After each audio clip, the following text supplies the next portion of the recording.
gave them an up-close interview about their new album, Another Heist, they just did. So they dropped some nice goodies for the interview for people to be tuned into. So definitely check that when it comes out. And yeah, that's how I've been holding it down out here and getting people recognized. So where are you now? Like you're pretty much in your prime, you were saying? Yeah, definitely. I started the VC Archives, which is www.vcarchives.com. It's the history of Vancouver's urban industry, where you can check out, big shows that are coming up. It's an album download blog where you can download right now up to 30 albums, and it's all classic music from Vancouver from the 90s. We got big ups to K-Rec, who actually held it down and has mastered tapes from some of the early artists that were ever noticed. Like, we got some classics from QC, which is the old collective with Prevail and Mocha Only. We got Terror T, which is one of the first ever female MCs to ever create, music out here. And we also have Finesse and Showbiz, which is Rick Threat's old group with DJ Rumble.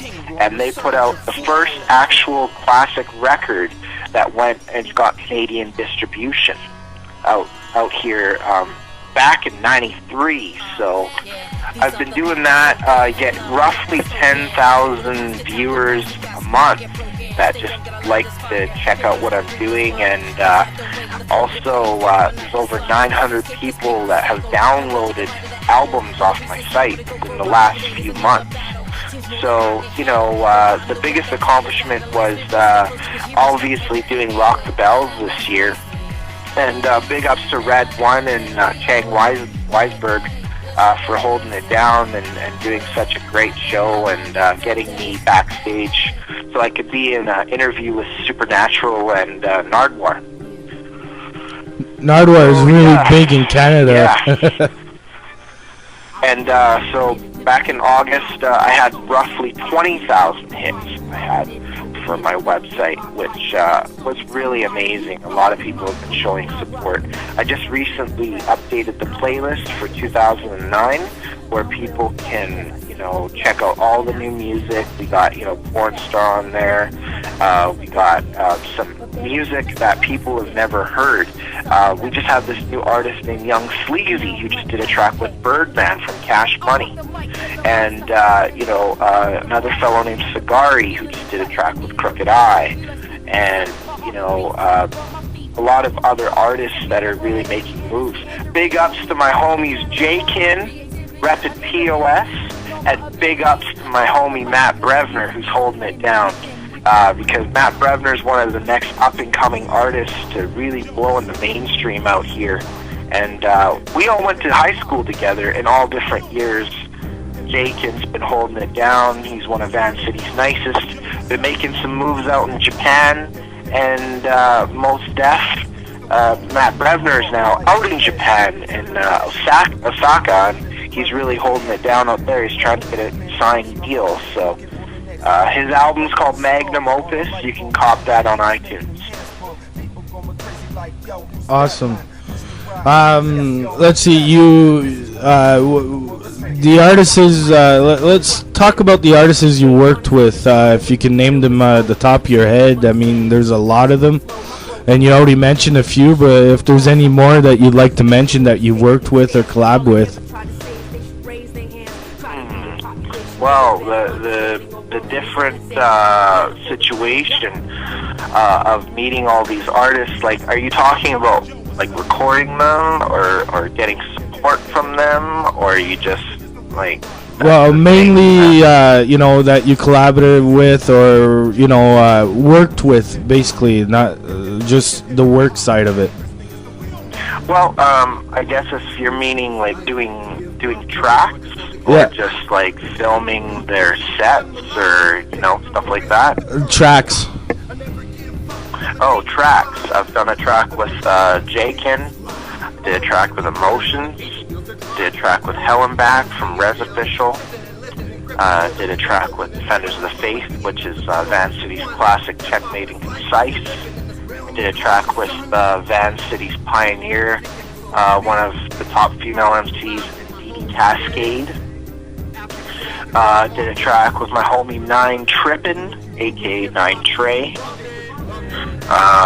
Did a track with Speeches Beyond and Anonymous. I did a track with Discreet the Chosen One. I did a track with Casp, which is one of the top Aboriginal people out here, who did a track with Chino XL and DMC from Run DMC. He had a group called Seventh Generation, which now he's just known as Casp, K-A-S-P, from the Okanagan, and he's definitely doing his grind. Who else have I worked with? Niltron 6G and Amanda Silvera, which Niltron 6G is one of the classic people who's cousin of DJ Flipout, who is one of Van City's pioneer DJs. He does a lot of shows. He works on the beat and whatnot. And back to what I was saying. So Niltron 6G, but he's been around. He goes by Verbal Venom. He's been doing it. Who else did I do a track with I can think of? Well, I have many more to come out, but I was working on this album called Purpose and Reason, which is a double compilation with artists getting heard and noticed, and just to feature some of the best artists to come out of Vancouver. Nice. I'd like to know the difference. You're from a big city, so you got all that different genre of music out there, and the hip-hop scene seems to be bigger in big cities. But I'm from a small town called Timmins, which is about 50,000 people, and I don't know. I mean, the differences of trying to get the hip-hop scene going in a smaller city, I mean, could you elaborate on that kind of stuff? Yes, basically what you have to do is, get a venue and get involved with people and get some promoters going, and either get some artists to travel and make their way out there, which are underground, and put out a bulletin and let people know what you're doing, and then to actually get things really shaken up if you have investors that want to take part in hiring different artists for, hotels and coming through and performing. They got to get looked after and they got to get compensated for their work. So by getting that known, that's pretty much how you get it locked down out here. I mean, shout outs to G-Man and Risk and Mr. Sean Lala for really holding it down for Vancouver. They brought Rock the Bells, which accumulated over 7,500 people for one big show, and